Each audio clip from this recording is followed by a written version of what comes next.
Who shall we have worm sign the likes of which even God has never seen?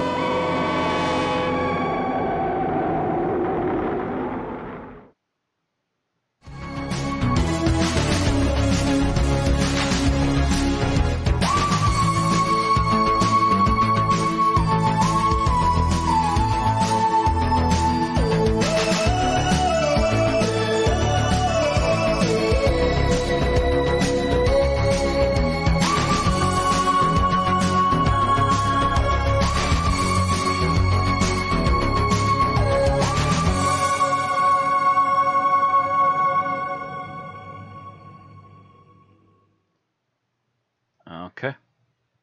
Roll up, come see the monster show. A veritable plethora of monsters right here in my little box. It's like it's episode 369 of an Unearthly Podcast, streaming live on the 2nd of September 2020. And tonight's feature is Carnival of Monsters, written by Robert Holmes and starring John Pertwee as the Doctor and Katie Manning as Joe Grant. I am Bill Sylvia, the Man in Black, and I'm wondering why solid state is the antonym of hard. With me are Randy Ronson McCulloch, Drinking pink lemonade because my fan is broken. Mad Matt Winchell, The master of drink has brought you jolly good the diet cream soda. and Thomas Fireheart. This is a really weird two doctors story. So, how's everybody's week been? Not too bad. I guess, funnily enough, I won a game card in a giveaway last night, so that was fun. Nothing too eventful. Fall Guys still hates me. I'm constantly surrounded by assholes who push me off of ledges. Have finally set up to go see my extended family for the first time since January. Yeah, that's what social distancing does to you. Yep. Mm. Well, I'll finally also get a frickin' haircut. Yeah, I've been thinking about figuring out where I can get a haircut too. This will be the first one that I haven't done for myself since I was in high school, though. So that'll be an experience. It should be interesting, yeah. Yep. But I was like, you know what? If I'm starting to grow it out a bit more, I should try to style it at least once. But, no, I had fun when about 2-3 days ago, the box fan here in my bedroom window started squealing. And we're talking one of those high-pitched, loud as hell squeals. Yeah. The kind of thing that pierces your spine from a mile away, yeah.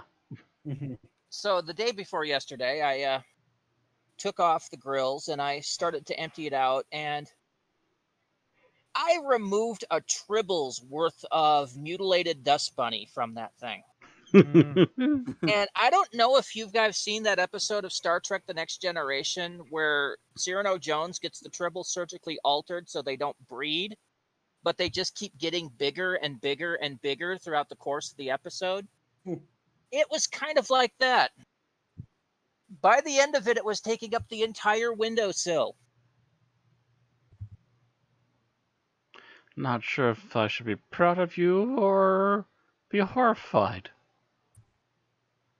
However, putting the fan back together, it's still squealing, so I can't use it. I'm pretty sure I'm going to need to get some WD-40 or something like that to... Yeah, that sounds like something that needs some oiling. Mm-hmm.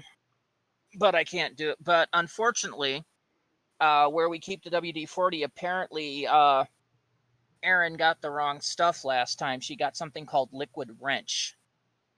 The difference between WD-40 and liquid wrench is that this liquid wrench does not have that long red tube. And I kind of need that.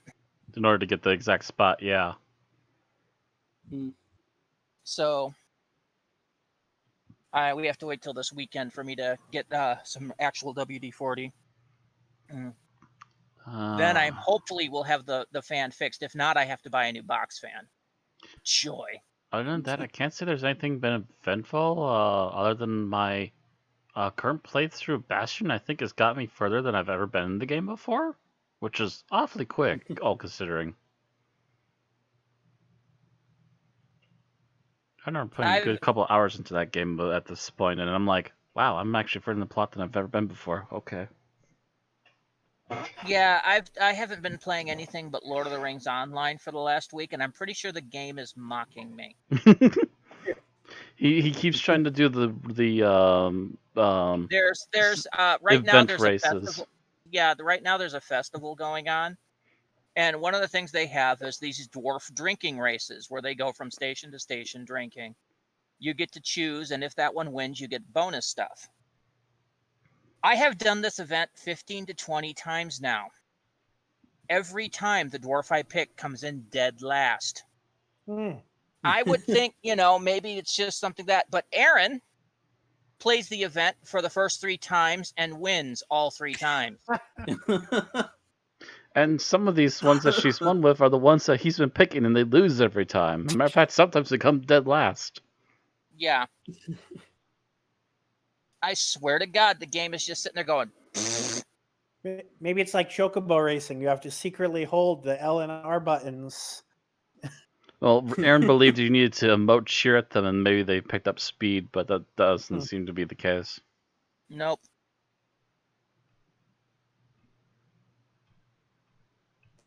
Seriously, though, it's annoying me. I took the day off today because I was just getting pissed.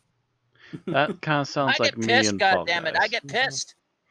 Again, that sounds like me and Fall Guys because I've been getting so annoyed because, like I said, every maybe 1 out of every 10 things that goes wrong that gets me kicked out of the game is because of people being is because of my fault.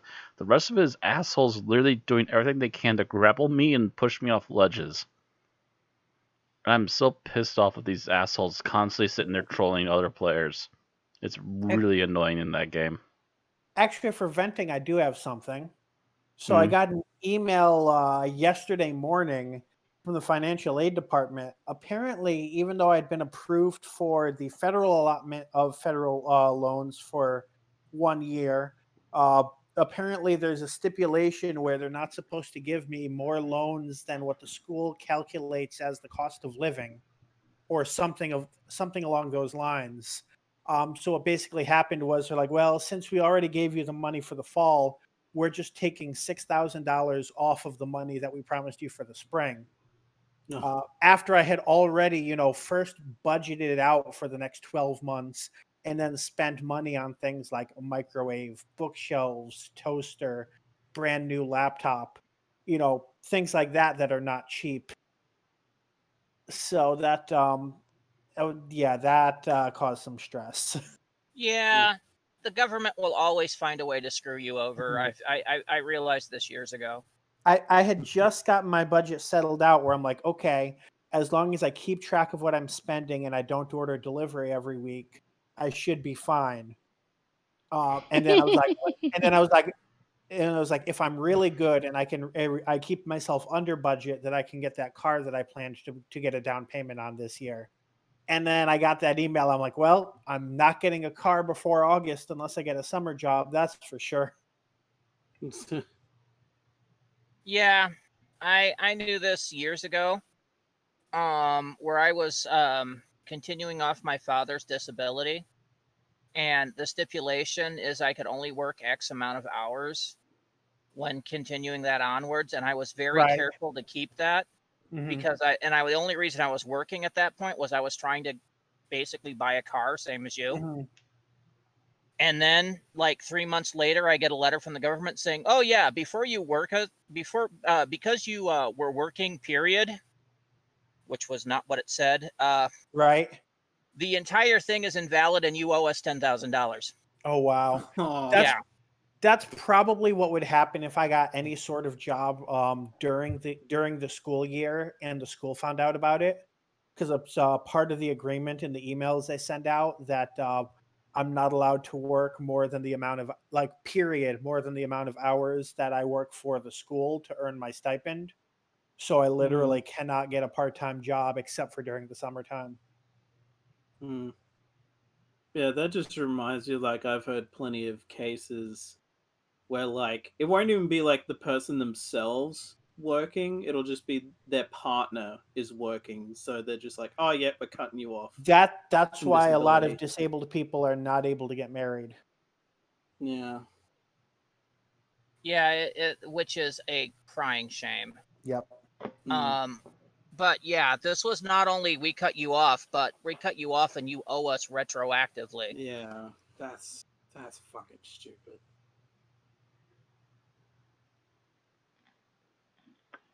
And it's blown holes in my finances ever since. Anyway, on tonight's show, speaking of low finances, we are going to go to birthdays, followed by a little bit of news. Nothing unusual. It's just Big Finish. Followed by a little geek talk. And then I believe we're going right into the episode summary, our review, our final thoughts, and our ratings. Unless there was anything else anybody needed to add in this week. Not particularly. Nope. Nothing overly eventful. Not that I can think of. All right, so let's get into birthdays. The first birthday we have tonight is an honorary one, and only because of the episode we're reviewing tonight. It was on August 28th, and it is the birthday of Leslie Dwyer, who played Vorg in Carnival of Monsters. He would have been 114, but he died in 1986 at the age of 80. So he just made that good run and then ticketed out. Yep. But yes, I only included him because we're reviewing that episode tonight. Yeah, it's very Yeah, highly coincidental. It's definitely worthy of it. I saw that on the list. I was like, wow, that's quite a coincidence, and definitely not a high enough scale character that we would normally cover them. Yep. I just saw it, and I'm like, fuck it.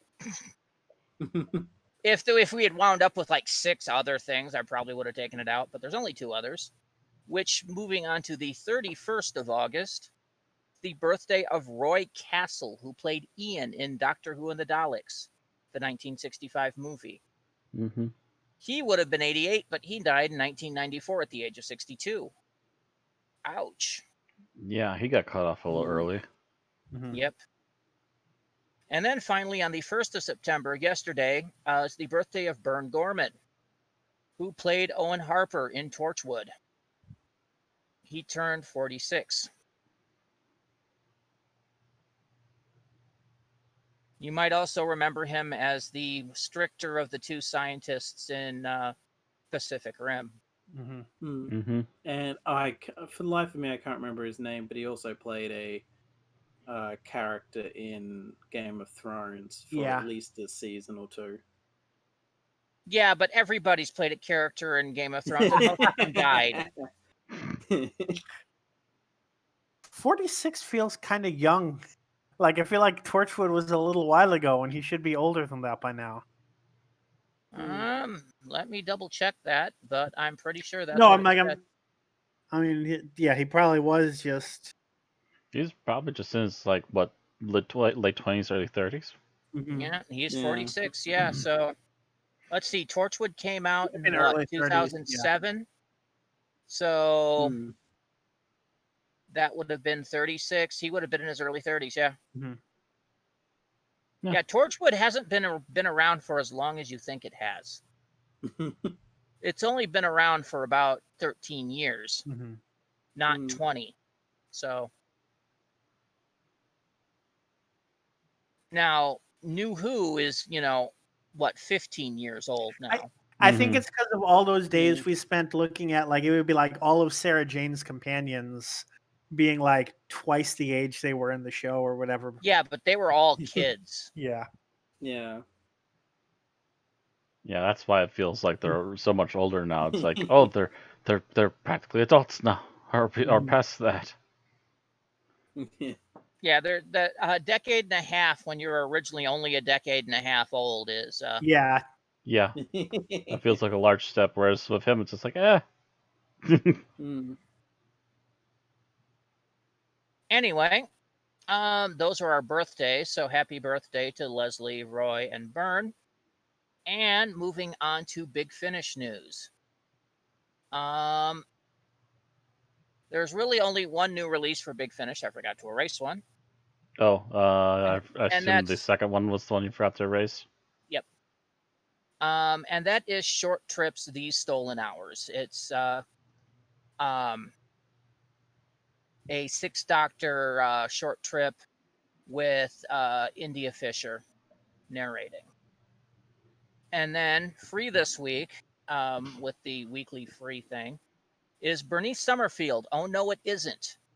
Written by Paul Cornell, originally as a Virgin novel, and adapted by Jacqueline Rayner. This is of interest because it is the very first thing Big Finish made. And I know for a very long while, none of this particular range, the early Benny adaptations, were available digitally. So they must have renegotiated the contract in some way to be able to put those digital now. I'm not sure if they've put them all out or just this one. I've heard they put them all out, but I haven't confirmed it myself. Okay. Anyway, if you're wondering about a piece of Big Finish history, the very first thing they put out, this is it, and you can get it for free this week. Yep. And that's our news. Moving right along to Geek Talk, where we've got exactly one thing.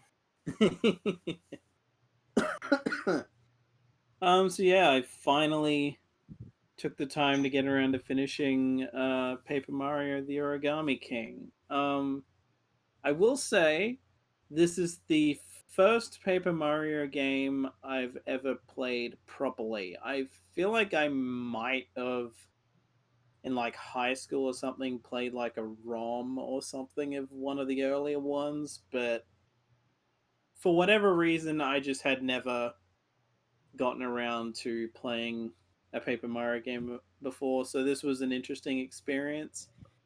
I don't really know how much different this one is compared to the others, aside from the origami gimmick of the villain and all of that.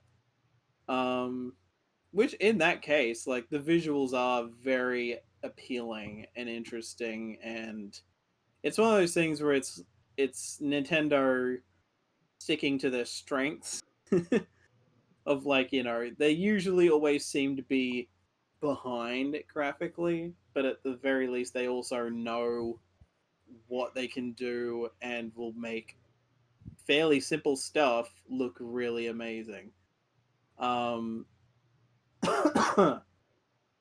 I will say I died a lot, which is kind of annoying. Probably not as much as I would have in normal Mario games.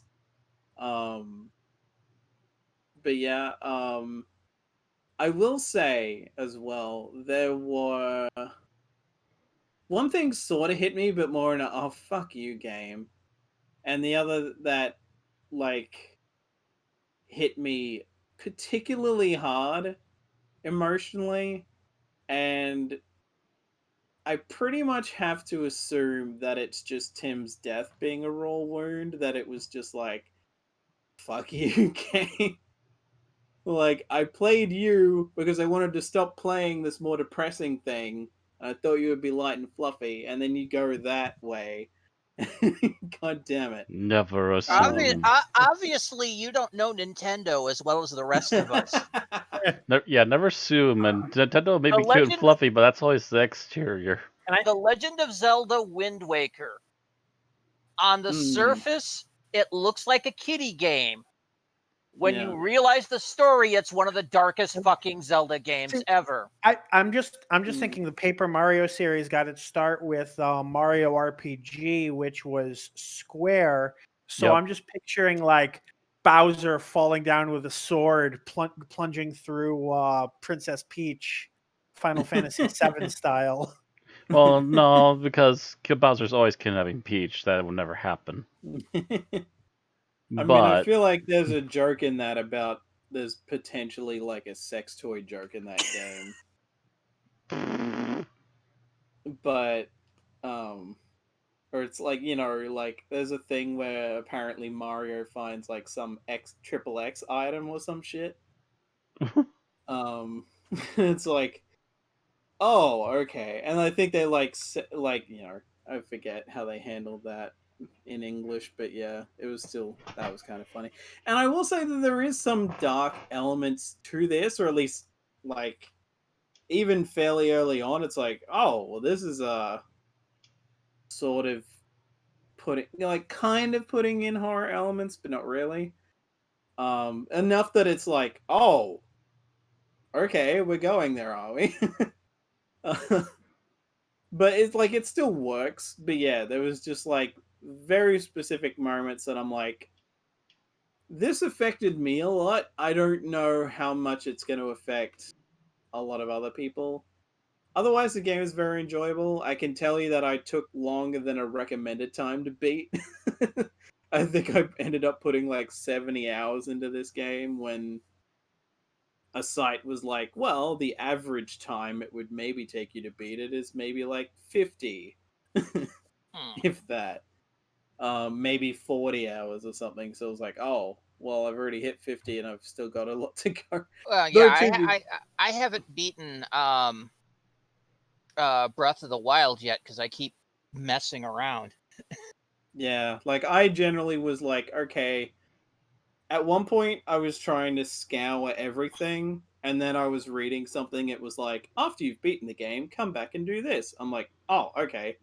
So I don't have to necessarily get everything and then go to the end. I can just come back to it after. Okay, cool. You So can I just went, 100% the okay, game fuck it. after you're done with the game. Yeah. So it's just like, okay, I'll just do that. So I can cross this off the list. But yeah, I would definitely recommend people get this game. Um, if it's a bit too pricey at the moment, especially with everything going on, wait for a sale. Or just hope for a gift card or something. But yeah, I would say it's definitely worth checking out. But by the way, I'll make a quick mention here. I'm looking at like I assume it's the cover or something. I see they brought back the football guys, and I haven't seen those since the Super Nintendo. I forget. Let's see.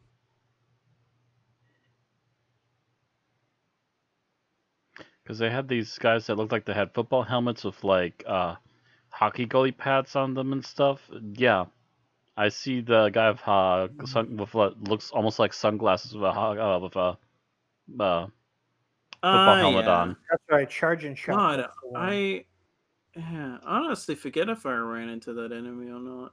So it might be like maybe like they designed the cover before they like finalized what enemies were going to be in the game.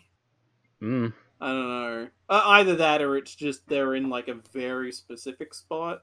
Or So maybe it's like just they're one easy to enemy that forget. shows up at one certain point. I don't know. I'm just saying what I'm seeing here. Yeah. Apparently, they appear in the Mario and Luigi series.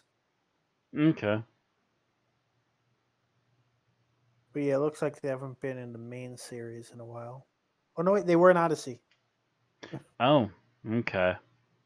Yeah, Odyssey is relatively new to me to the point I've barely touched it for more than 5 minutes. So, all right. So I guess off to Everybody done here? stopwatch then. Yep. Yeah, it looks like it. So before starting the inventory, I do think we'd be a little remiss if we didn't mention that we lost an Avenger this week due to Oh, cancer, yeah. because cancer is bullshit. Yeah. And yeah, so Chadwick I'm Boseman. pretty sure everybody's heard the news by now because it's been Yeah. all over everything. I still felt like it would be a little disrespectful not to say something. Yeah. But yeah, apparently he had stage 3 cancer through filming most Stage of his. 4. Everything I've seen said at least that when he was diagnosed, it was stage 3. I don't know at what point it progressed. It was at least before this year Okay, that it went to stage 4. but he had at least. He had at least stage 3 cancer through most, if not all, of his MCU appearances, which if you've ever been through or had a family member go through chemo, you know that's a big deal. Mm-hmm. Yeah. So apparently there was an issue of people kind of bullying and trolling and such over his appearance when he started to really lose weight from the treatment without people knowing what the cause was, which is kind of shitty. Yeah, they were like people just assuming it was like, oh, look at this. In quarantine, he got really skinny. Haha. Mm-hmm. And it's just like, oh. But No. Well, yeah, they're eating crow now. It's like, oh shit. right. Yeah. Yeah. And hopefully they'll think about it before they go to make comments like that in the future. Mm. Probably not. They never learn. Yeah. Right. Yeah. Bill, this is the internet. No one fucking learns. That's the problem. Sadly, It is. sadly, It you're is. right It's much it of is. the It time. is a rather horrible fact about our culture. Mm. Welcome to the internet. Yeah, let's just start up the I'm an asshole song. Mhm. There we go. Or I think in many cases it's a Hydra effect. One person learns, and then two more assholes take their place. Either or. Did you just make a Hydra reference when talking about the death of an MCU actor? That was not intentional. That's just the reference that I go to, and Well, hail Hydra to you too.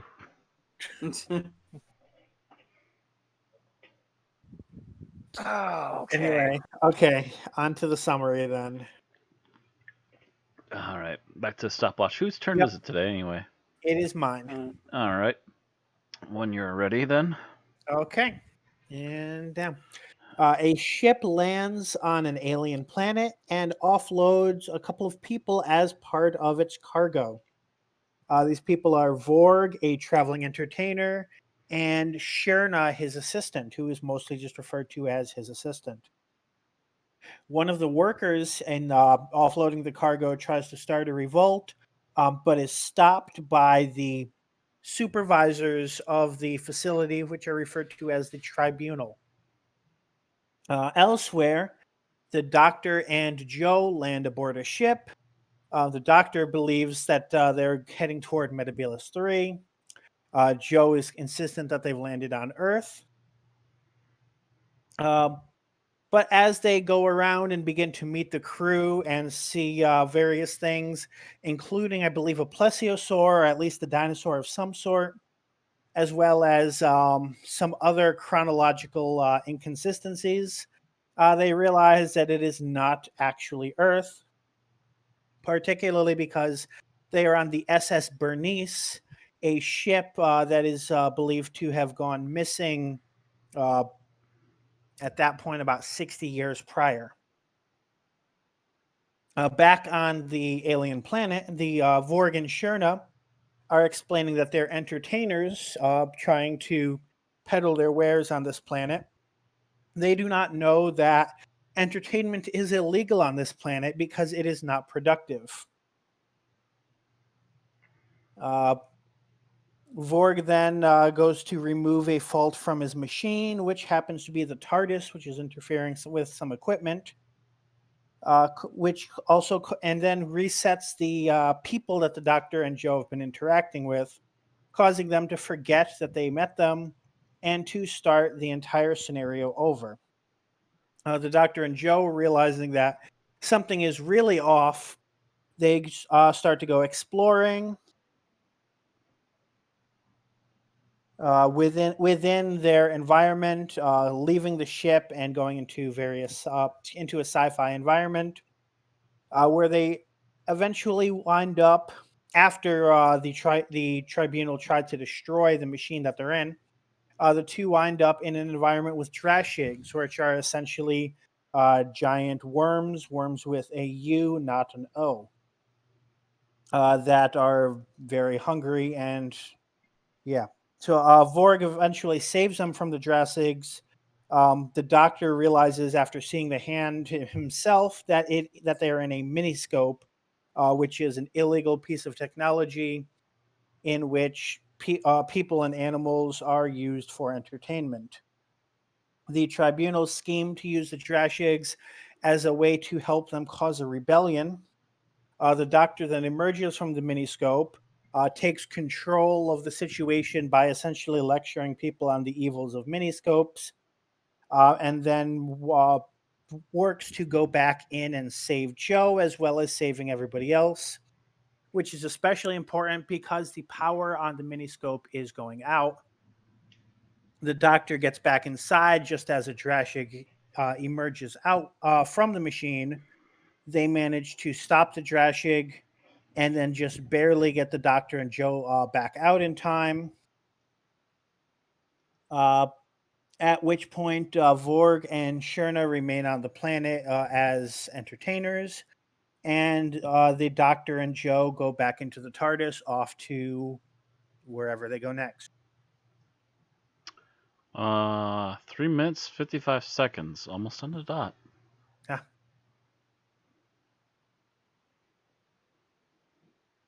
All right. Yep. Let's go on to what we liked about the serial, and I forgot to roll names. Aren't I fun? Well, like I said, it's been a weird day for me. Leave me alone! Don't look at me! I said never look at me! Mommy! Mommy! Calm And down, for Frank. the second week in a row, at least Thomas goes first. Oh, well,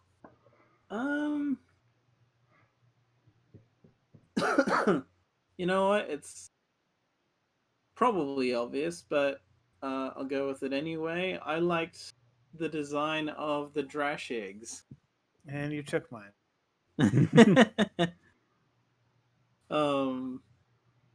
Like, just, yeah, it's, of course, it was interesting watching the behind the scenes thing and realizing that they were using real dog skulls. Really? As part of the puppets, so those are actual teeth, technically. Oh. Well, I guess it worked because that's one of the most memorable designs in Doctor Who. You never forget this episode once you've seen the Drashigs. Yeah, like, I mean, they make a joke of like, yo, people thought we killed a bunch of dogs just to do that. It's like, no.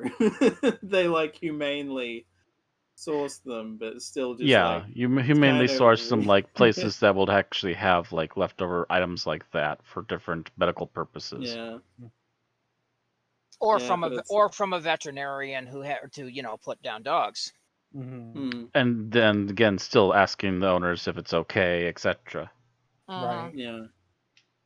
And it's just like, it's, in a way, while you can kind of guess, while it's also kind of like, well, yeah, I can see why they never came back, it is almost too bad they never come back, at least in the show itself.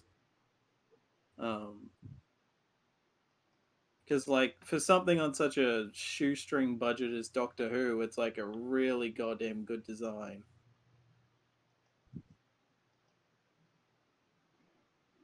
It is, and yet at the same time, you can kind of tell it's sock puppet theater. I was gonna say, the designs are really nice, but the effects are kind of a mixed bag for them.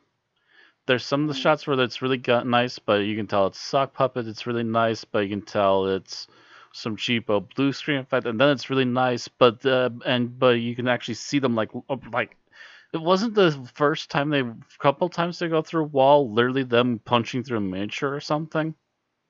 Because that's like some really brutal, like, slow motion stuff that they were doing there to make it look heavy. It's like they were created well, but the puppeteers weren't that good. Except for a few key moments where they needed them to be threatening, in which case, like, when they're punching through a wall, it's like, oh shit. I just remembered a couple of times in the Jurassic versus the Bernice crew fight of it looking really, really puppety. Mm-hmm. In the way it would turn its head and then its mouth would go open, and it was like, oh god, that is such a puppeteer thing to do. I mean, as far as I'm aware, this was still this was in-house. This wasn't like outsourced or anything. Yeah. Like this. No, yeah, this. It was even. I think it was the 1980s. This isn't the mill or anything like that. Like, as far as I can tell, this was also like the same guy who went on to later do some monsters that, God, I can't remember, like the one thing, like the maggots or whatever from Green Death that we actually liked, where it was like we hate the flying bug thing, but it was like the maggots or whatever that looked really cool. It's like the same guy who did that, I think. Oh, that would figure then. Apparently, he's got very creative ideas on how to make big fanged creatures of some sort of another. Well, like I said, I'm not bitching about the design. I'm bitching about the people that Yeah. were working them. Yeah, it's just occasionally that's Yeah. like, oh, you tried so hard. Mm. And then there's some scenes where it's just like, oh shit, it's really And working. and a couple I of those mean, yeah. trash eggs apparently got really friendly with each other.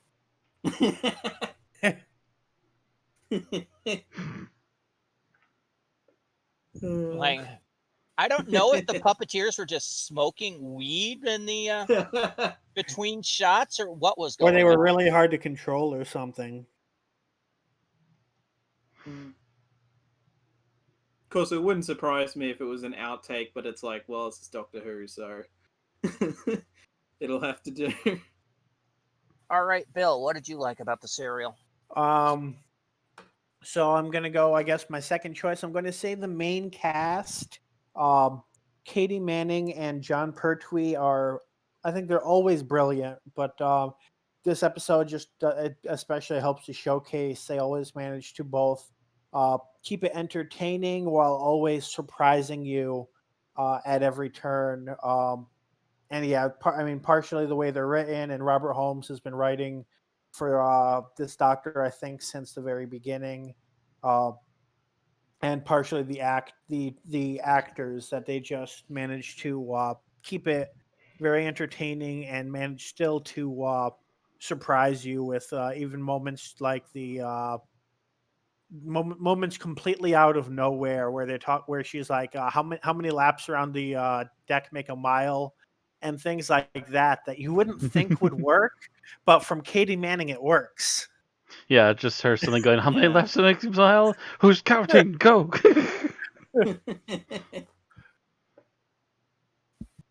All right, Matt. General thing I liked. My God, even though you want to poke fun at them, entertainers haven't changed much, have they? Always flashy, always neon, in some way, shape, or form. Mind you, they are a little more colorful than usual, but it's the 70s, so that's It's the kind of 70s, and they're Yeah. attempting to be sci-fi, so it's still not a far cry from what you expect, to be honest. That's right. I was thinking of it as 1980 because of the whole unit dating controversy, and I forgot which was like the real date. 1970s build. Yeah. This was 1973, Yep. which I guess we should be glad it wasn't 1969, 1970, or his assistant would probably have been wearing body paint. Maybe. Well, as far as like the interesting thing about watching the behind the scenes thing is apparently when they first gave her the costume, a lot of what's there wasn't, and they Really? were even she was like, "Oh, this is a bit risky for Doctor Who," and then like apparently like stuff like the thing she's wearing around her neck and the friggin' baubles in her hair and all that was added to try and make it look less appealing, essentially. Oh, I see. At first, I thought that was like her like alienness, like what made her not human. But then I realized that Vorg had none of that. Mm-hmm. Yeah, no. It's literally her trying to do her own version of Flashy, just like he is. Mm-hmm. Yeah, apparently the Lermans look just like humans. Because apparently there's a dozen races in the Doctor Who universe who look exactly like humans, who look exactly like Time Lords. It's only when you check the interior physiology that things get different. Yep. It's always on the Yeah. inside. That's something just, oh, that's how you people are different. That's interesting. Yeah. And it's funny because apparently Leslie Dwyer was friends with Pertwee anyway already, so they got along well. And apparently he was actually a bit of a carny, either prior to getting into acting or even while he still was. So, like, that kind of, this basically was like a natural role for him. Well, actually, I think this role was made for him. Probably. Which That I wouldn't take it surprise that me. hence the fluency in Polivar. Yeah. I don't know if I'm saying that right, getting that right, but yeah, you know what I mean. It's just like, okay, Polari, that's what I meant to say. we can get Leslie Dwyer. Well, let's build a role for him. That's, I think, basically. Yeah. Could be, yeah. We can get Leslie Dwyer in here. Oh, sure. Let's build a role right around him. What's his big thing to do? Oh, he likes to be a showman type. Oh, we can do that. Showman from space. There we go. Bingo. We nailed it. It's not exactly a completely unique sci-fi role. I mean, if you think about it, it's the same kind of niche that Harry Mudd played in Star Trek, only less flashy. Yes. Or only more flashy in this case. More But it's neon. that interstellar con man. Yeah. Technically, Cyrano Jones from Star Trek was in the same cloth too, though he was more of a merchant. But of course, what I find hilarious is apparently when she does the little tap dance thing, they were gonna have Leslie Dwyer playing the spoons, which is kind of when you bring in the fact that people take this as like a meta commentary on the show. It's like, oh, so we almost had a facsimile doctor and an actual doctor who played the spoons on the show. all right. So up to me on what I liked. I liked the cast of the Bernice. Because they were pretty damn believable for their period. Yeah. Whereas Inter Minor things were a little kind of hokey cheesy. The costuming, characterizations, and everything in the Bernice, other than the fact that they kept recycling everything, felt like, okay, yeah, this is 1920s steamship in the Indian Ocean. I get that. Which I guess is one of those things where it's like Doctor Who were able to play to their strengths because they don't have to like research some other country that at this point in time probably wasn't a ton of info that they had readily available. Whereas it's just like, oh, 1920s English people, sweet. Oh yeah, let's do a British period drama. Go.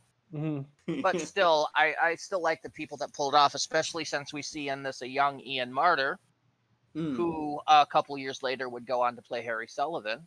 I was gonna say, I thought he looked very familiar, but for a reason I couldn't place him immediately. Yep. Oh, also because the name keeps coming up, I have to say it. Bernice! Thank you, Mr. Science Theater. All right. So let's move on to what we didn't like. You say Bernice, I think Summerfield. So. All right, let's talk about what we didn't like about the episode. Thomas. God.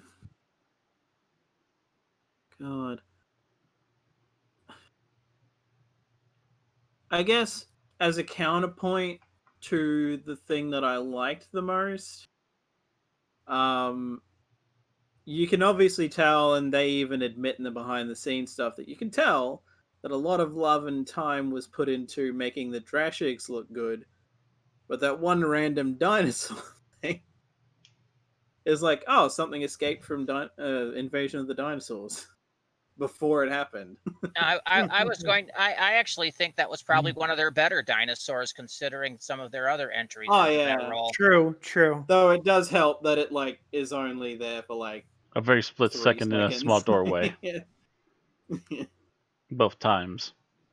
But like even they admit it's like, yeah, you can kind of tell we didn't put as much effort into that. It doesn't hold up as much.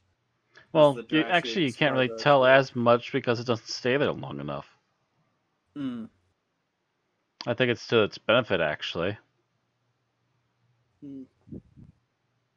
I think they're just too hard on themselves. It's still a effect that holds up, well considered. Even on a still image, it's not terrible. All right, Bill. So I think I'm going to go with the makeup on the tribunal, just because it was so very distracting. Because I was trying to figure out if the pink rings around their eyes were intentional, or if they just could not manage the makeup. Mm. And I was talking about this a little bit with Randy before I decided that it was going to be one of my choices. We were talking about that it might have had a lot to do with the fact that this was part of the transition from black and white not that long earlier to color, and that this would not have been would not have stood out so much in a black and white serial. True. And I Mhm. think it's more. I think the makeup people were still used to black and white, and Right. in their heads, Mm. oh yeah, this won't stand out on the Mhm. camera.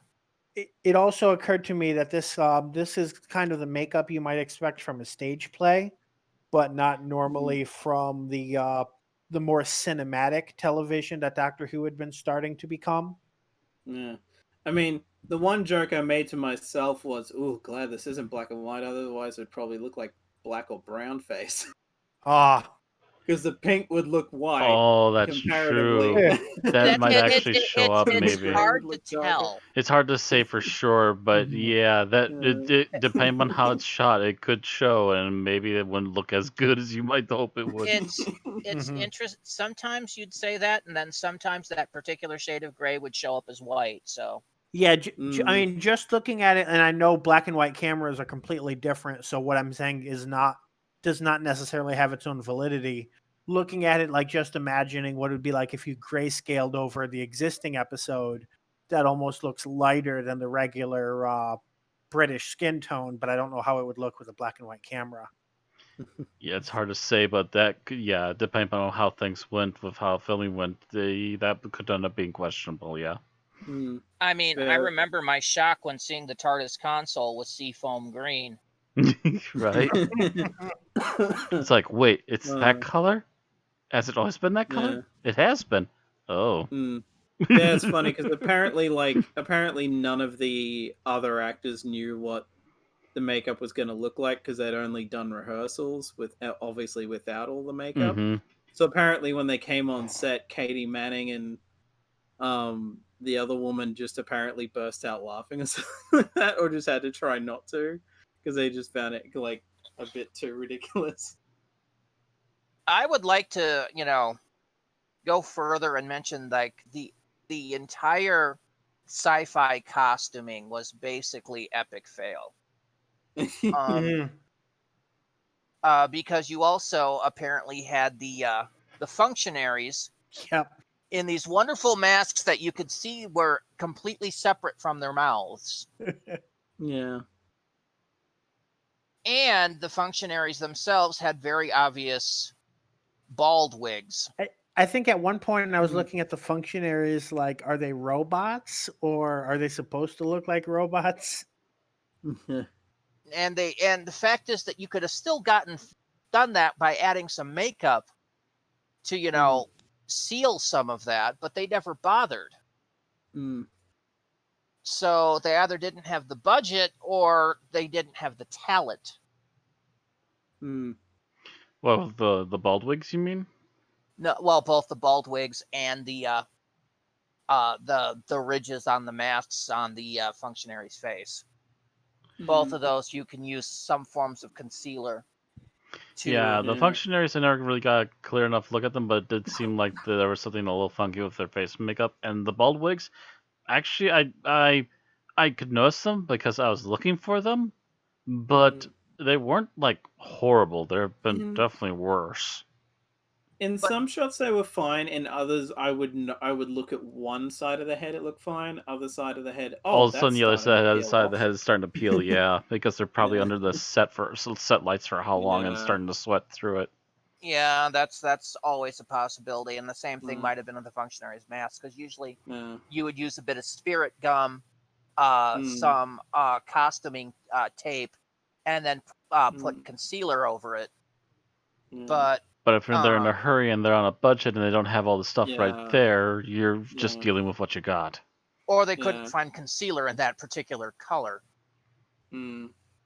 Yeah, it wouldn't surprise me if like even they didn't really notice when filming, and then Barry Letts just sitting in the editing room like, well, fuck it, we can't we can't go back and reshoot it. We'll just have to deal with it. Again, very much treating it like a stage play. It's there. It's there. Yeah, Yeah. it very much looks like a high school stage play. There, All sir. I do believe you just insulted high schoolers. No, because the high schoolers wouldn't have the budget to use those kind of concealer stuff on a mask. Mhm. Again, depending upon the place, but yeah, most high schools probably wouldn't. Yep. Hmm. All right, Matt. How about you? What about you? What did you dislike?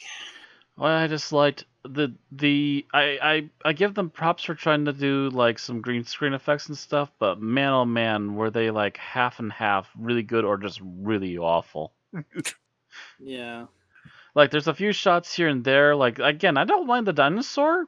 I don't know why the hate for the dinosaur, but some of the shots of the worms popping out of stuff, all of a sudden you've got people like firing at it and stuff, and you can see all the muzzle flashes and everything, but there's like an obvious section of screen where none of the muzzle flashes or the gun smoke is even touching the monster, and it's just like, oh dear. Yeah. Or there's that one shot where the doctor's looking at a dead one, but it's clear they've given him a dodgy eye line, so he doesn't even look like he's looking at it. He doesn't looks like quite he's look like looking he's at looking at it. past Yeah. I don't know if this goes in the same category, but I remember the one scene with the Drashig aboard the Bernice. And I was so distracted I couldn't look at it because the wall behind them looked like they had like torn a sheet of paper and used that for the torn metal. Yeah. it. Yeah, that's one of the ones where it went badly. But earlier in the same story here, we see a more proper like it going through a prop wall, and it looked amazing. They even did a slowdown to make it look huge and stuff. It's just like, Yeah. what happened? What happened here? You were Yeah. doing such a Like- good job. Yeah, anything that's been completely practical with them looks fine. It's when they have to involve the green screen to composite them into other stuff. It's like, oh. But that even then, that being said about the green screen stuff they did in here, It's not even green screen. it's blue screen, yeah. Blue. Yeah. But even that being said, there was one shot that I felt they did really well with it, which was the scene where Joe finally meets up with the doctor again. They actually did some pretty good effects there, where she's on one layer and he's on another one, making it look like it goes much further back than it actually does. And then they take the camera actually to his set, and Joe comes and joins him. That was one time that the effect worked really well, but the rest of them were kind of touch and go. Trust me, guys. If it was green screen, the doctor would not be wearing that suit. That's true. He did have a green shirt, didn't he? Yep. And a green jacket. Yeah. It's one of those things where you have to give them a bit of leeway, because this is like them. This is I guess 70s it's and they're also still like- struggling with the technology, yeah, but at the same time I'm like, Yeah. you did the effects so much better in earlier sequences, why'd you go back? And it's a matter of like they're kind of, oh, this new technology is here. Quick, let's try and integrate it as much as possible. Let's Before use we've bubble really wrap. tested We've it too never much. used this material before. Oh no. All right. And all right. So what I didn't like. So Vorg is going around hawking this miniscope and everything, so that you can watch the thing through the screen. Was it me, or was that screen fuzzy as hell? It was a little bit fuzzy, and then later on, like the effect barely worked. I think that was their attempt at making it look like the screen was going more haywire. Yes, but Yeah, when that he's was first- after they tried to destroy it. Mhm. Yeah, but Yeah. even before that, when he's first showing pictures of the Bernice, I'm like, I can't see anything in that. I can Right. see it, but it looks like they smudged a jelly-filled donut or something all over, and then tried to wipe it off and went, yeah, it's fine, right? Fucking Vaseline on the camera lens. What the Yeah. fuck? You trying to shoot a Uh, porno? That or somebody got something on it with the fog machine. The stock footage kind of looked like they took like one of those. It was like one of those wide-angle lens videos that people do with dogs and whatnot, but they were doing with Ogrons instead. Yeah, I was just like, I would not be impressed by that. I would not pay to see that. All right, favorite scene, Thomas. Okay. I made sure to even write down the dialogue this time to make sure that I got it right. Just the bit where they're sticking their head out on the when they've snuck up to the top of the Bernice, and Joe just goes, "Do you ever admit you're wrong?" And the doctor just, in the typical third Doctor fashion, if not Doctor in general, just goes, "No, that's impossible too."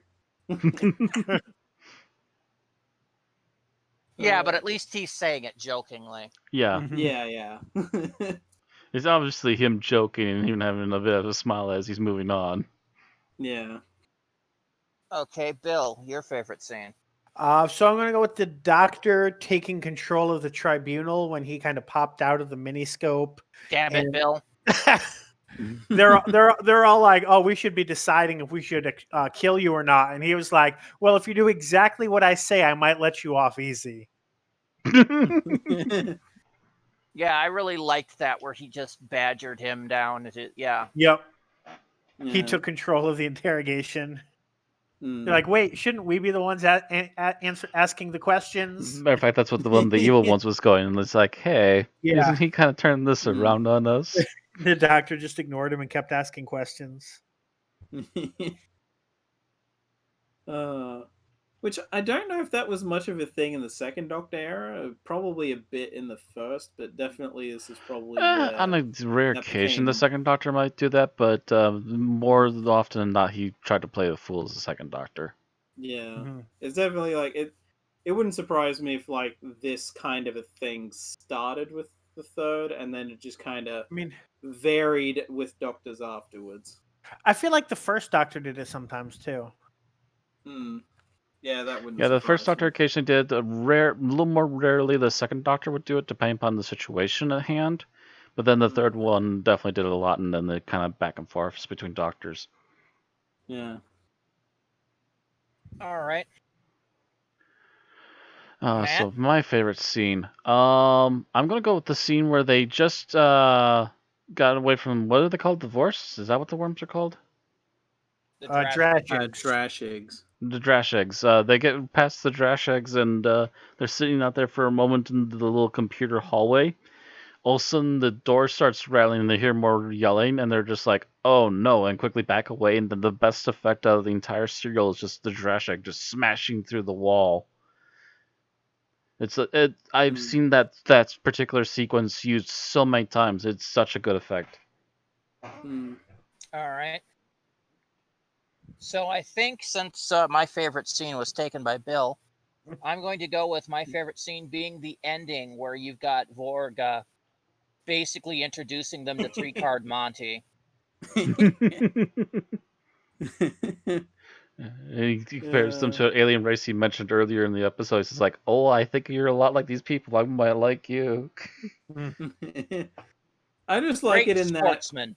Yeah. Yeah, I just like it in that, like, it's not him goading the guy into trying again, just the guy's ego Yeah. to Yep. not allow him to lose. Yep.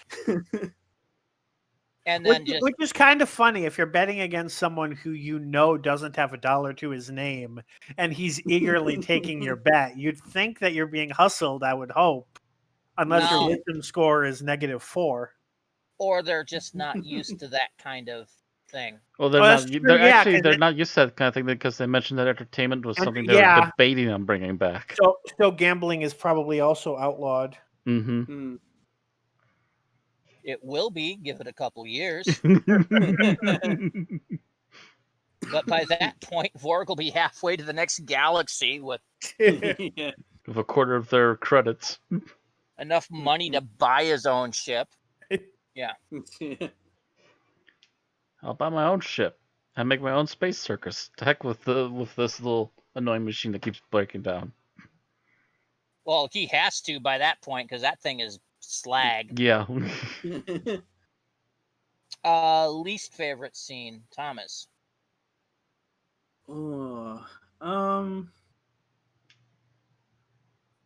Let's see. I actually think of one. I guess the scene in it was episode 1 where the kind of like mindless slave labor essentially guys are just like one of them freaks out and runs off. Like the stunt of them falling off is fine, but it's like, okay, that just sort of happened. The functionaries are what they're called. Yeah. Are you saying the one that was trying to like start a what am I know? Like he was trying to start a Uprising. revolt when the tribunal Yeah. showed up? That Yeah. one? Yeah. Yeah. Because The it's just thing- like. I'm gonna have to go with you, but my Mm. thing is that they never went anywhere with it. Yeah. Yeah. Yeah, they're supposed to be smart enough to want to revolt or something, and then there's really Right. outside that one example, that one time it's like no Yeah. development, no real explanation of it, nothing. Yeah, Mhm. it's like they were planning on doing a whole storyline about a functionary uprising, but instead got distracted by Vorg and the mini scope. It wouldn't even surprise me if it was a matter of like, oh wait, this is only a 4-part story, not a 6. Sorry, we'll have to. Mhm. It might have been that, or it Yeah. might have just been that the fact that they No, might have been going with that story originally, and then realized that the makeup wasn't working, Mm. and that might be why it suddenly got flipped on its head and turned into this other thing. But Thomas, what Yeah. you said about the longer story, I was saying to Randy after watching all the 7-parters that we watched shortly before this, I was kind of I kept expecting like part of my brain kept expecting like the president to just walk on screen in episode 4 to be present for episodes 4, 5, and 6, but there was no episode 5 and 6, so he just never showed up. Just despite being mentioned. So I could see how a draft was written that had that uprising. Mm. Maybe, yeah, if it was meant to be much longer, then, and then maybe the I whole can't monster find circus was going to be a shorter thing. I can't find anything that mentions that. Yeah, I don't know if we'll ever find anything yeah. that mentions that, but it's a Mhm. interesting theory, but nothing we can Right. like pin down and say for sure on yeah. that. Yeah. Either way, if nothing else, it's just one of those. It's like just a loose plot thread that's been left hanging. Mhm. It's an interesting plot thread to leave hanging too, because it's like, Doctor Who would usually grab a hold of that and run with it for at least a couple Oh, yeah. episodes. So you know who directed this episode, don't you? Barry Letts. Yeah, Barry Letts himself directed it. Mm-hmm. He's And not listed as a. It was. Go ahead. It was apparently, going by the behind the scenes thing, specifically by choice. He specifically looked at the story idea and was like, "Oh, I want to do that." So it wasn't because it was short time or anything like that. No. But that's the reason he's not credited as producer, because the BBC would only let him be a producer or a director for an episode. Right. Which is also why any stories he co-wrote are either credited to the person he co-wrote with or just an alias. Mm-hmm. So who produced it? So, Oh, it says Wikipedia still says produced by Barry Letts. Well, that's because that's who actually did produce it, but they probably gave it a different credit. no, there was no producer credit. Oh, there was Got no producer you. credit. Oh, There okay. you go. Wah, wah. Uncredited. Dun dun dun. Yeah, Wikipedia should have him have uncredited after his name. Gotcha. By the way, you do realize that the Drashigs were named as an anagram of dish rag, don't you? Yeah. Oh, that's right. I think we mentioned that. Last week after we finished, yeah. Because Which when they were doing the stuff to prep for blue screen, as the placeholder for the Drashigs, they basically just had a pole with a white dish rag on it. Luckily, Yeah, they or had like a enough budget handkerchief to or replace whatever. it with an actual monster. Yeah. Now, if this were 15 years later, that might have been the final monster. I'm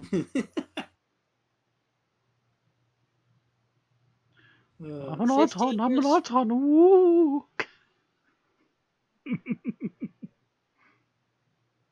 Okay, so what are we up to here? We were doing least favorite scenes. I think So that was all just me. it might be up 'cause to I me. think Yeah, because that's Yeah. usually Thomas, me, Matt, and then you, right? So it would be me Mm. next. Yeah. So mine, I'm going to say, this just kind of like rubbed me the wrong way. Right after Randy's favorite scene, where the doctor, and I guess like he probably needed to say a flippant line so they could just end the episode already. But the doctor was like, "We don't need to worry about Vorg," and I'm sitting here and I'm like, "Wait a second, wait a second." So he's been peddling, he's been essentially like using this enslaving technology that you claim to have gotten outlawed before you left Gallifrey, when you were a young Bill Hartnell.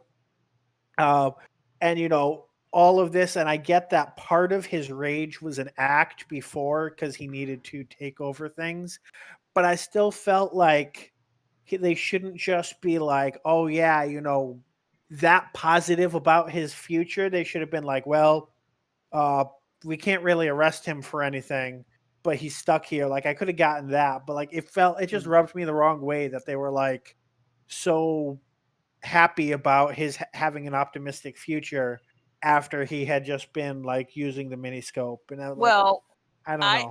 I look at it in one way, the fact that I don't think the doctor realized that Vorg didn't know that it was a banned item.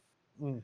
Yeah. Remember, he basically won But he it. knew there was sentience inside it. Mm. He does Yeah, but shout at him at least once. Or Yeah, he got backhanded quite a bit actually for that too. So, Mm. and to be honest, I doubt the guy's gonna go back to anything like that again, and he's going back to his old stuff, Mm. which it seems to be working for him. So, learn this lesson maybe, and hopefully he'll never go back to that. Mm. And to be fair, you can say like, "Oh, don't have to worry about our old friend over there," and not necessarily mean it like seriously. Like it could have yeah, been like, I mean, Jim Kirk called Harry Mudd an old friend. He mostly meant it sarcastically, but he said it. Yeah. Mm.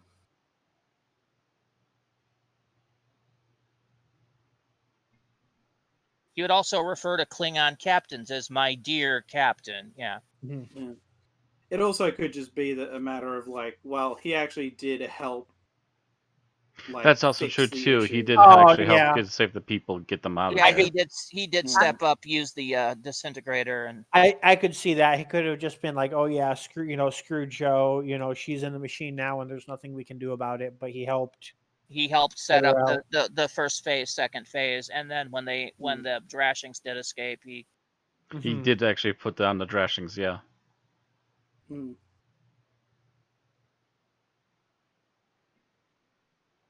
All right.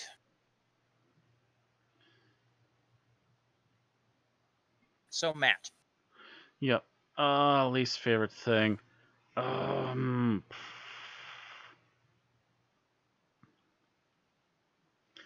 Um.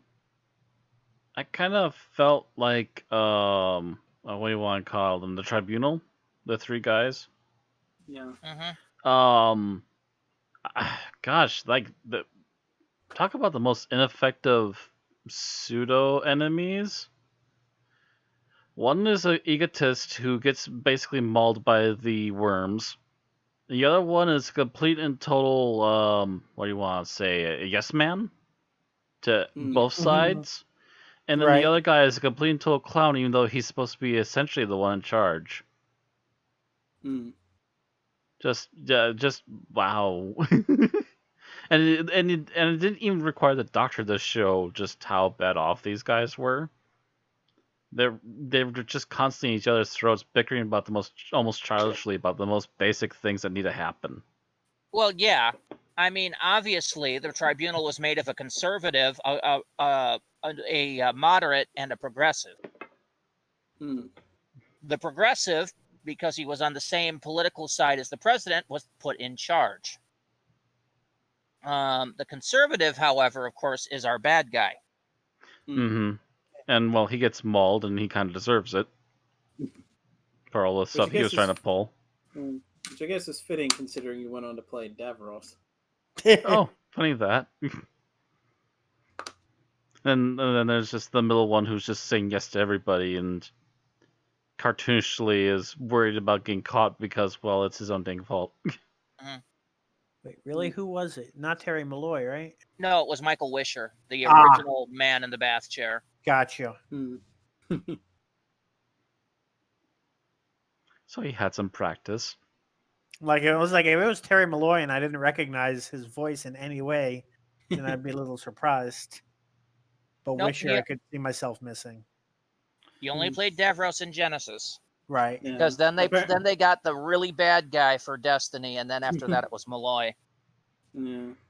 From what I can tell, from what I read up, it seems it was a matter of stage commitments prevented him from coming back. Yeah, he constantly had other stuff coming up that kept him from coming back for Davros like he wanted to. Oh, And then apparently they- he's an Ambassadors of Death as well. Yep, and the Silurians, at least. There's a few of them that have... There's a few... Like, pretty much all three of those guys were in various things... Were at least in one thing before, and various things after. Wisher was not in the Silurian. That's who I'm thinking of. I'm thinking of it's either Peltrak or Pletrak. It was like the progressive one was in Remembrance of the Daleks. they had as a names? vicar. I thought they were just He called was one. No, they had names. They had names. They just very rarely come up. They usually started calling each other by their names when they started Yeah. getting annoyed with each other. Yeah. Like Oh yeah, guy who played- Pletrak was Peter Halliday, who was in the Silurians, among other things. So they were. It looks like they were all Doctor Who vets. Yeah, they were all in at least. I think they were all in at least maybe one Second Doctor story, at least prior Third Doctor stuff, and pretty much showed up here and there after this as well. Mhm. Yeah, don't get me wrong, they were acted really well, but they were just kind of plot-wise completely pointless and a waste of space. Mm. Again, kind of like the problem with the other creatures that were tied to them for the story. You could have just had anybody there, to be honest. I mean, they had a role, but I do wish they were a lot more distinct from one another. Mm. Yeah, well, that also goes back to the earlier call out of their makeup being an issue. Mm. I feel too on that one. All right, so are we up to my least favorite scene? Yep. Mine would be the fisticuffs scene. Mostly because I really kind of felt like it was out of character for the Doctor. Mm. I would say that it would be out of character for most Doctors, but not the Third Doctor, to be honest. Not because he got physical, because he's in this situation where he knows these guys are being influenced, and he decides to take the time to basically go Marcus of Queensberry rule on these guys, and didn't either refuse to fight or just take them out with Venusian Aikido. Again, Yeah, I'm chalking this up to more he Third Doctor, and even then, he's doing the boxing because that's the way the guy wants to try it, and it's just like, okay, he's gonna boxing Aikido this guy, and then they're gonna run for it. It was like he fucked up Ian Marter's insides. He like punched him once in the torso, and he was like fucked up for the rest of the scene, stumbling around and falling down. Yeah, Well, he didn't take his fucking rings off. that probably didn't help. Here, let's just give me a pair of built-in brass knuckles to. Yeah. I'm gonna crack him on the ribs. I was almost half expecting him to just be like, "Oh, what's that?" and then do like a neck pinch or something. Right. He's Just be done like, that in a "Oh, few there you go." stories. Yeah. Yeah. Oh. Which is still funny that Ian Sullivan created the Vulcan neck pinch. Okay. So, final thoughts, Thomas. I really enjoyed this story. It's interesting having watched it back, remembering the fact that this is considered by some to have potentially either intentionally or just it unintentionally comes off that way as a pastiche of Doctor Who itself. It's Which, Robert Holmes. It was probably on purpose. you can definitely read into it. And it doesn't necessarily take away the enjoyment from it. It's like, it's just Doctor Who poking fun of itself. But yeah, like, I honestly don't know what I thought I was going to think going going into this. All I really knew about was the Drashigs.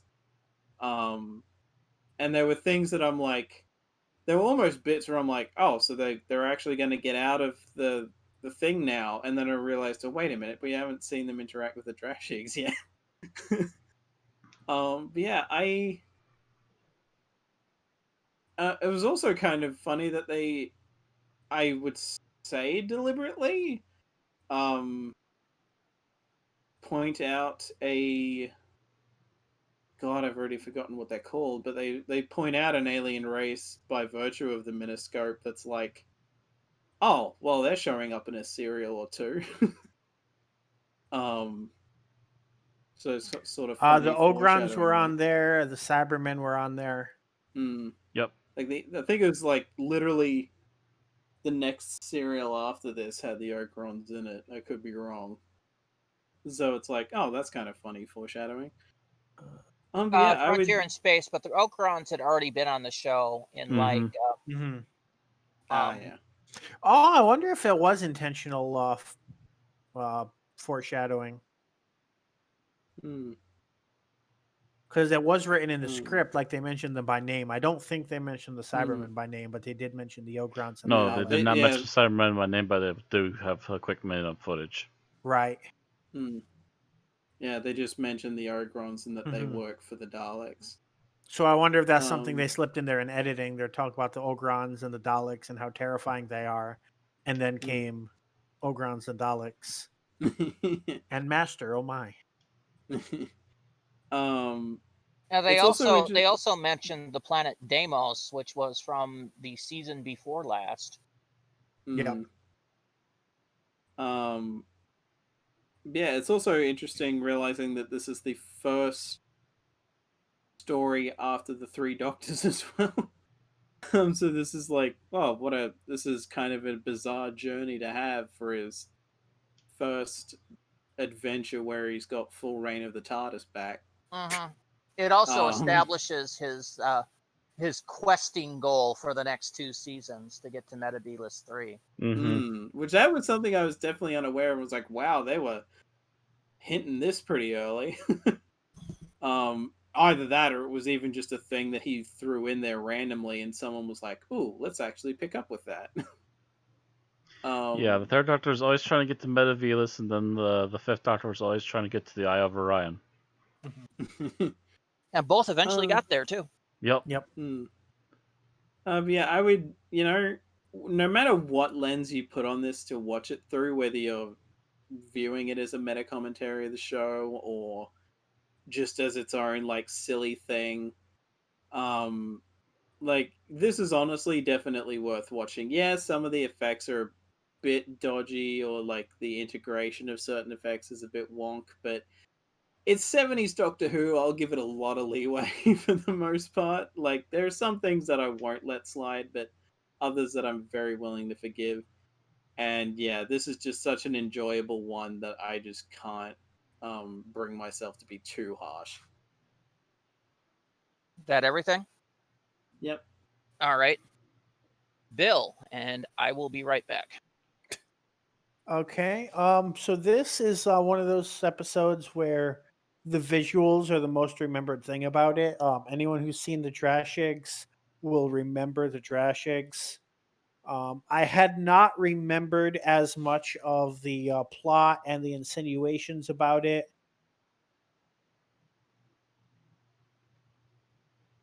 Mm.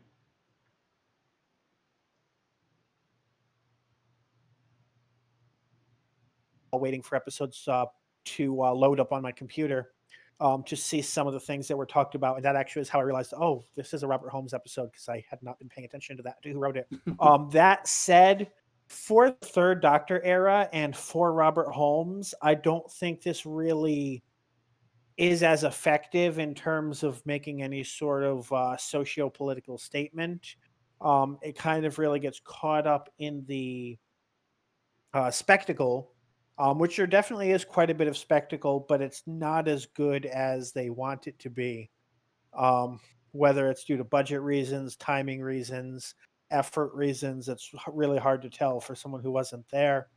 But this is definitely not as grandiose of an adventure as it seems to have been scripted to be. So I would say it's still good, but it has room for improvement. All right. Yep. That's it for I you? would make it you, yeah. All right. So, yeah, if there's supposed to be any kind of like big introspective like look on the show itself that's supposed to come out of this episode, I think it gets really quickly lost in the minutia of everything else. For what it is, there's obviously some makeup effects that are having issues, and there's obviously some um I don't know if you want to call them digital effects yet, but there are some blue screen effects that are obviously having some issues here too. Yeah. A lot of that is due to the time. A lot of that is due to just not having the right people or having the right people trained enough on it, etc. And this is an issue we've covered numerous times. Yes. It's admittedly, sadly, a factor of this early 1970s Doctor Who. That Actually, being, it goes through to the 80s sometimes. yeah, it does seep into the 80s sometimes. But that being All the said, good there's effects still a people were lot to working on the enjoy. Three Doctors. Was that? I said all their best effects people were working on the Three Doctors. Oh no, here and there on that one too. But all this being said, there are still some sequences even in this, which is having a hard time of it, that stuff still comes through really well. There are definitely some prop effects, especially in this one, that turned out really well. It's just a shame that they didn't turn some of that budget over to make sure that the costuming was going to match it. That being said, all the actors are definitely putting forth their best effort, no matter what they're being given at the time for their characters. And like I said, there's no ifs or buts about it. There are definitely some sequences with the worms where you're going to remember them for a while. Also, Anything else? that one scene with the big hand reaching down and grabbing the TARDIS. Even though you can tell it's a toy TARDIS, it looks really nicely done. But otherwise, yeah, it's a mixed bag on the visual effects. I think the plot still works really well, and the acting is still as best as these actors can give it for what characters they're given. Anything else? That about covers it. Okay. So my thought is that this is a decent story. It obviously had a few rewrites Mm-hmm. and could have used a little bit more editing. That wound up with good acting, okay direction, hit and miss special effects, and a massive costuming fail that pretty much would have turned this from a good episode somewhere down into the mediocres, because yeah, it just had too much that went wrong on the sides, which is too bad, because otherwise it probably would have been fairly decent, fairly enjoyable. All right, let's rate this. Thomas, you are first on the rating. Yeah, I will say just before that apparently this did potentially, I forget if Barry Letts admitted if it flat out did, but apparently this actually went a bit over budget. Oof. Because this was initially intended to just be completely studio based, and then he just kind of went, okay, just go nuts, Robert, just go for it, and that ended up including exterior shooting. So he was like, okay, fine. I'm just assuming it's a matter of they didn't go too far over budget, so it was like, oh, we'll just have to cut money from something else. Who's going to yell at him? The producer? The BBC. BBC. Yeah, There's Yeah. remember, Bill. the There's always a bigger controller. fish. right. Yeah, the controller. But as long And as he can cut from another episode, they're not going to. And be that too far. is actually a relatively large problem that Barry Letts had over his tenure, was he would frequently go over budget. Except for his final episode where he went seriously over budget, because it was also Pertwee's final episode, and he's just like, okay, yeah, every vehicle you ever wanted to race, here you go.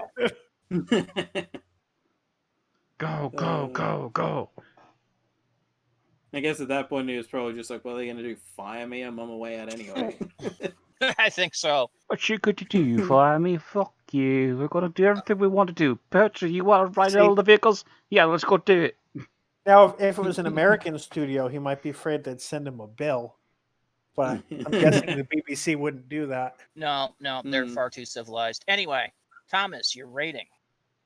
You know what? Enough holds it up that I am very much fine with giving it a 4.5. I mean, I could have gone full Tim and given it a 5, but it's like, I feel like a 5 would be too much, but 4.5 is good enough. All right, Bill. So while I think the novelization would be a 4.5 and this episode had a lot of potential to be higher, I think given everything that I'm going to give the score a 3.5. Matt. I'd actually decided on a 4.5 even before Thomas said anything. We are tied for this month, I swear. All right. I mentioned this went down into the mediocres, so I am going to agree with Bill and give this a 3.5. Because that's the upper range of mediocre for me. If it's a 4.0, it rates it good, and I said it wasn't quite good enough. So, ironically saying that, between our 4 scores, that averages this out to a 4.0. Dun, dun, dun. A 4.0 will place this at number 168 out of 355 things reviewed.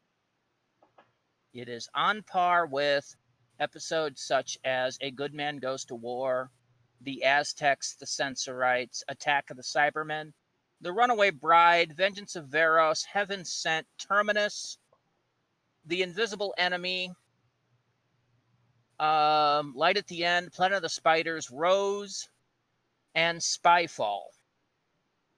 It is better than Knock Knock, The Deadly Assassin, The Brain of Morbius, Colony in Space, Warrior's Gate, Into the Dalek, etc., and is not as good as Oxygen, The Daemons, The Pilot, The Space Museum, Can You Hear Me? It Takes You Away, Closing Time, The Girl Who Died, etc.